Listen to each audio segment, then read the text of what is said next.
අපි හැමෝටම දවස ඉවර වෙලා ඇඳට ගියාම පොඩි විවේකයක් ඕනේ. ගොඩක් වෙලාවට අපි ඒ විවේකය හොයාගන්නේ කොහින්ද? ඔයාගේ අතේ තියෙන ස්මාර්ට් ෆෝන් එකෙන් නිදාගන්න යන්න කලින් Facebook එකේ පෝස්ට් දෙක තුනක් බලලා, YouTube එකේ වීඩියෝ එකක් බලලා, WhatsApp මැසේජ් ටික චෙක් කරලා තමයි අපි ගොඩක් දෙනෙක් ඇස් පියාගන්නේ. ඊට පස්සේ ෆෝන් එක කොට යටින් හරි ඇඳ ළඟම තියෙන මේස උඩින් හරි තියලා අපි නිදා ගන්නවා. පාන්දර හැරුණ ගමන් ඇඳෙන් නැගිටින්නත් කලින් මුලින්ම අතගාලා හොයන්නේ ඔයාගේ ෆෝන් එක නේද? ඇත්තම කියන්න මේක අපි හැමෝටම තියෙන ඉතාමත්ම සාමාන්‍ය පුරුද්දක්.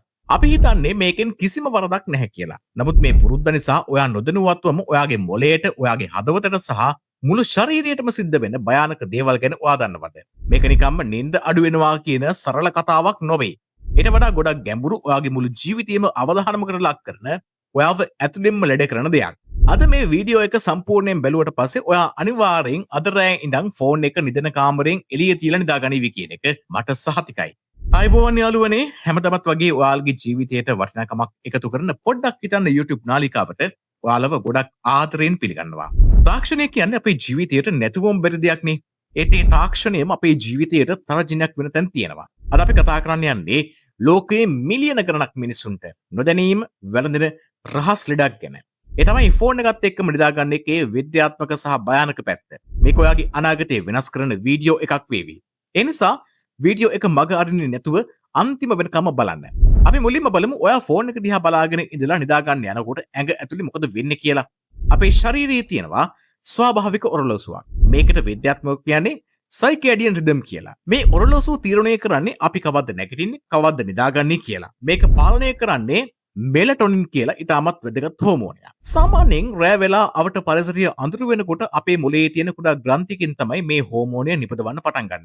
මේ හෝමෝනය ඇඟ පුරා ගමන් කරද්දී තමයි අපිට නිදිමත දැනෙන්නේ. ඇස් පිය වෙන්න ගන්නේ. නමුත් ඔයා නිදා ගන්න ටිකකට කලින් ෆෝන් එක දිහා බලාගෙන ඉන්නකොට ඒතරේ නිකුත් වෙන බ්ලූ ලයිට්, එහෙම නැත්නම් නිල් ආලෝකය කෙලින්ම ඔයාගේ ඇස් හරහා මොළයට ගමන් කරනවා. මෙතනදි වෙන්නේ පුදුම දෙයක්. මේ නිල් ආලෝකය නිසා මොළය රැවටෙනවා. මොළය හිතන්නේ තාම ඉර එළිය තියෙනවා, තාම දවල් වෙලාව කියලා. එතකොට අර නින්දගේන මෙලටොනින් හෝමෝනය නිපදවන එක මොළයෙන් සම්පූර්ණයෙන්ම නවත්තනවා. ප්‍රතිඵලය පාට නින්ද යන්නේ නැහැ. ෆෝන් එක පැත්තකින් තිබ්බත් ඔයා ඇඳේ එහාට පෙරලෙනවා, මෙහාට පෙරලෙනවා. සමහර විට පැය ගාණක් යනකම් නින්ද යන්නේ නැහැ. කොහොම හරි අමාරුවෙන් නින්ද ගියත් ඒ නින්ද ගැඹුරු නින්දක් නෙවෙයි. උදේට නැගිට්ටාම කිසිම ප්‍රබෝධයක් නැහැ. මහන්සි, ඔළුව කැක්කුමයි. කාලයක් තිස්සේ මේ දේවල් වුණාම ඔයාගේ ශරීරයේ ප්‍රතිශක්තිකරණ පද්ධතිය දුර්වල වෙලා නිදන්ගත නින්ද නොයෑම රෝගය, නැත්නම් ඉන්සොම්නියා සහ විෂාදය, ડિප්‍රෙෂන් වගේ භයානක මානසික ලෙඩ රෝග හැදෙන්න ලොකු අවදානමක් තියෙනවා. දැන් ඔයා හිතයි මම නිදා ගන්නකොට ෆෝන් එක දිහා බලන්නේ නැහැ, මම මේක නිකම් ඇඳලගෙන් තියාගෙන විතරයි නිදාගන්නේ. ඒත් ඒක ආරක්ෂිතද? කොහෙත්ම නැහැ. ඔයාගේ ෆෝන් එක ඔයාගේ ළඟ තියෙනවා කියන්නේ ඔයාගේ මොළයේ 100%ක්ම විවේක ගන්නේ නැහැ. මොළයේ හැමදෙස්සම ඉන්නේ යටිහිටින් සීරුවෙන් alert state කියන තත්ත්වේ. රෑ මැදිය මේ එක පාරට මෙන මැසේජ් එකක සද්දයක්, ඊමේල් එකක් ආවම පත්තු වෙන එළියක්, එහෙම නැත්නම් ෆෝන් එක වයිබ්‍රේට් වෙන සද්දයක් නිසා ඔයාගේ මොළය නිින්දෙන් තිගැස්සෙනවා. මේ තිගැස්සීම නිසා අපේ ඇඟේ කෝටිසෝල් කියන ආතති හෝමෝනය, ස්ට්‍රෙස් හෝමෝන් එක පාරටම වැඩි වෙනවා. මේ කෝටිසෝල් කියන්නේ අපි අනතුරක ඉන්නකොට අපේ ඇඟ ආරක්ෂා කරන්න නිපද වෙන දෙයක්. මේක නිකන් හරියට නිකන් කැලේක ඉන්නකොට වනසතෙක් කෑ ගැහුවම දැනෙන බය වගේ දෙයක් ඔයාගේ මොළයට දැනෙන්නේ. දැන් හිතන්න මේ විදිහට රෑ පුරාම ඔයාගේ මොළය නිදිමරනකොට මොකද වෙන්නේ කියලා. රුධිර පීඩනය, නැත්නම් බ්ලඩ් ප්‍රෙෂර් වැඩි වෙනවා. හෘද ස්පන්දනය අසාමාන්‍ය වෙනවා. රෑට විවේක ගන්න ඕන හදවතට මහන්සි වෙලා වැඩ කරන්න සිද්ධ වෙනවා. මේ ආතතිය දිගින් දිගටම තියෙනකොට ඔයා නොදැනීම හෘදයාබාධයකට, අතවරන තත්යකට පත් වෙන්න පුළුවන්. ඒ වගේම සමහර අයට ෆෝන් එක රින් වෙන්නේ නැති වුණත් රින් වෙනවා වගේ ඇහෙනවා. ඒකට කියන්නේ phantom vibration syndrome කියලා. ඒ තරමටම අපේ මොළයේ මේ උපකරණයට ඇබ්බැහි වෙලා. ඊළඟට අපි කතා කරමු ගොඩක් දෙනා කතා කරන්න බය, ඒ වගේම ගොඩක් අය නොසලකා හරින මාතෘකාවක් ගැන. ඒ තමයි ෆෝන් එකෙන් නිකුත් වෙන විකිරණ, නැත්නම් රේඩියේෂන්. ස්මාර්ට් ෆෝන් වැඩ කරන්නේ රේඩියෝ තරංග හරහා. මේවයින් නිකුත් වෙන්නේ non ionizing radiation කියන විකිරණ විශේෂය. ගොඩක් අය කියනවා මේ විකිරණ වලින් හානියක් වෙන්නේ නැහැ කියලා. මේවයින් කෙලිම පිළිකා හැදෙනවා කියලා තාම 100%ක්ම වෛද්‍ය විද්‍යාවෙන් ඔප්පු කරලා නැති වුණත් ලෝක සෞඛ්‍ය සංවිධානය WHO එක පවා මේ ෆෝන් වලින් එන විකිරණ පිළිකාකාරක විය හැකි කියන කාණ්ඩයට තමයි ඇතුළත් කරලා තියෙන්නේ. ඒ කියන්නේ අවදානමක් තියනවා කියන එක. ෆෝන් එක කොට්ටයට හරි ඔළුවට අඟල් කීපයක් ළඟින් හරි තියාගෙන පැය 7-8ක් නිදා ගන්නවා කියන්නේ මේ විකිරණ වලට දිගින් දිගටම එක දිගටම ඔයාගේ මොළය නිරාවරණය වෙනවා කියන එක. නින්ද කියන්නේ අපේ මොළයේ සෛල අලුත් වැඩියා වෙන වෙලාව. දවස පුරාම වැඩ කරලා මහන්සි වන මොළයේ සෛල රැපයාර් වෙන්නේ අපි තද නින්දක ඉන්නකොට. නමුත් මේ ළඟින් තියෙන ෆෝන් එකේ විකිරණ නිසා ඒ සෛල අලුත් වැඩියා වෙන ක්‍රියාවලියට දැඩි ලෙස බාධා එනවා. පරීක්ෂකයන් පෙන්වා දෙන විදිහට මේ නිසා මතක ශක්තිය ක්‍රමයෙන් අඩුවීම, අවධානය යොමු කිරීමේ දුර්වලතා, නිතර නිතර හැදෙන හිස රදය සහ මොළයේ ක්‍රියාකාරීත්වය දුර්වල වීම වගේ දේවල් අනිවාර්යෙන් සිද්ධ වෙනවා. විශේෂයෙන්ම කුඩා ළමින්ගේ මොළයේ කබල ගොඩාක් තුනී නිසා මේ විකිරණ වලින් ළමයින්ට වෙන හානිය වැඩිහිටියන්ට වඩා කිහිප ගුණයකින් වැඩි. ඇඟට වෙන හානිය පැත්තකින් තිබ්බොත් අනිත් භයානකම දේ තමයි ගොඩක් අය පුරුදු වෙලා ඉන්නවා රැට ෆෝන් එක charge වෙන්න ගහලා පොට්ට යටින් හරි ඇඳ උඩින් හරි තියාගන්න. මේක හරියට බෝම්බයක් ළඟ තියාගෙන නිදා ගන්නවා වගේ වැඩක්. ෆෝන් එකක් charge වෙනකොට සාමාන්‍යයෙන් ඒක රත් වෙනවා. ඒක කොට්ටයට හරි ඇඳේ ඇතිරිලා කුඩ හරි තිබ්බහම ඒ රස්නේ පිට වෙන්න වාතාශ්‍රයක් නැති වෙනවා. ඒ නිසා ෆෝන් එකේ ලිතියම් අයන් බැටරිය ඕවර්හීට් වෙලා පිපිරී ගිය අවස්ථා, ගිනිගත් අවස්ථා ගැන ලෝකේ ඕනෑතරම් ප්‍රවෘත්ති තියෙනවා. නින්දේ ඉන්නකොට මේ වගේ දෙයක් වුණොත් ඔයාට බේරෙන්න තියෙන ඉඩකඩ ගොඩක් අඩුයි. මේකෙන් ඔයාගේ ජීවිතේ විතරක් නෙමෙයි ඔයාගේ මුළු පවුලම ලොකු අනතුරකට වැටෙන්න පුළුවන්.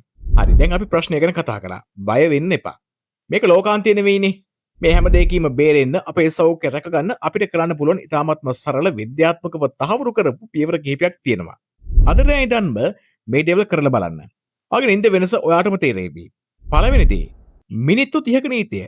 The 30-minute rule. නිදා ගන්න පැය භාගයකට කලින් ඔයාගේ ෆෝන් එක, ටැබ් එක, ලැප්ටොප් එක පැත්තකින් තියන්න. ඇස් වලට විවේකයක් දෙන්න. ඒ වෙනුවට හොඳ පොතක් කියවන්න. සංසුන් සංගීතයකට සවන් දෙන්න. එහෙම නැත්නම් හිත සැහැල්ලු කරන භාවනාවක් කරන්න. මේකෙන් ඔයාගේ මොළයට දැන් නිදා ගන්න වෙලාව හරි කියන පණිවිඩය යනවා. දෙවෙනි දේ, දුරින් තියන්න. ෆෝන් එක අනිවාර්යයෙන්ම ඇඳින් අඩි කිහිපයක් ඈතින් තියෙන මේසකින් තියන්න. පුළුවන් නම් නිදන කාමරයෙන් එළිය තියන්න. එතකොට උදේට එලාම් එක වැදුනහම ඒක ඕෆ් කරන්න ඔයාට ඇඳෙන් නැගිටලා යන්නම වෙනවා. ඒක උදේට කම්මැලි නැතුව නැගිටින්නත් හොඳ උත්තේජනයක්.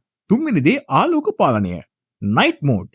හදිස්සියේවත් රෑට ෆෝන් එක බලන්නම ඕනේ නම් අනිවාර්යයෙන්ම ෆෝන් එකේ තියෙන night mode හරි blue light filter හරි on කරන්න. ඒකෙන් නිල් ආලෝකය නිකුත් වෙන එක ගොඩක් දුරට පාලනය කරනවා.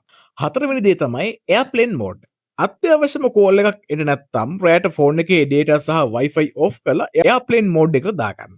එතකොට විකිරණ නිකුත් වෙන එක සහ notification නැවිත් නින්දට බාධා වෙන එක සම්පූර්ණයෙන් නවතිනවා. පස්වෙනි දේ, පරණ ක්‍රමයට යන්න. උදේට හැරෙන්න ෆෝන් එකේ එලාම් එක පාවිච්චි කරන්නේ නැතිව බැටරි කෑල්ලක් දාලා වැඩ කරන පොඩි එලාම් ක්ලොක් එකක්, ඔරලෝසුවක් පාවිච්චි කරන්න පුරුදු වෙන්න. ඒකෙන් ඔයාගේ ෆෝන් එක මත තියෙන යැපීම සම්පූර්ණයෙන්ම අඩු වෙනවා. මතක තියාගන්න යාළුවනේ, තාක්ෂණය කියන්නේ අපේ ජීවිතය පහසු කරන්න මිසක් අපේ ජීවිතය විනාශ කරන්න නෙවෙයි. ඔයාගේ ජීවිතයට වඩා, ඔයාගේ වටිනා නින්දට වඩා ෆෝන් එක කවදාවත් වටින්නේ නැහැ. හොඳ නින්දක් කියන්නේ නිරෝගී ජීවිතයක පදනම. මේ තොරතුරු ටික ඔයාට වැදගත් වුණා කියලා හිතනවා නම් අනිවාර්යයෙන්ම මේ වීඩියෝ එක ඔයාගේ යාළුවන්ට, පවුලේ අයට, විශේෂයෙන්ම ෆෝන් එක බදාගෙන නිදා ගන්න අයට ෂෙයා කරලා එයාලවත් දැනුවත් කරන්න. ඒ වගේම පහළ කමෙන්ට් එකක් දාන්න ඔයා අද වෙනකන් ෆෝන් එක තියාගෙන නිදාගත්තේ කොහෙද කියලා. ඒ වගේම අද ඉඳන් මේ පුරුද්ද වෙනස් කරනවද කියලාත් අපිට කියන්න. තවත් මේ වගේම අපේ ජීවිතයට වැදගත් වෙන අපි නොදන්න තවත් සුවිශේෂී සෞඛ්‍ය රහසක් ගැන ඊළඟ වීඩියෝ එකෙන් කතා කරමු. අලුත් වීඩියෝ ආපු ගමන් බලන්න. පොඩ්ඩක් හිතන්න YouTube නාලිකාව දැන්ම subscribe කරන්න අමතක කරන්න එපා.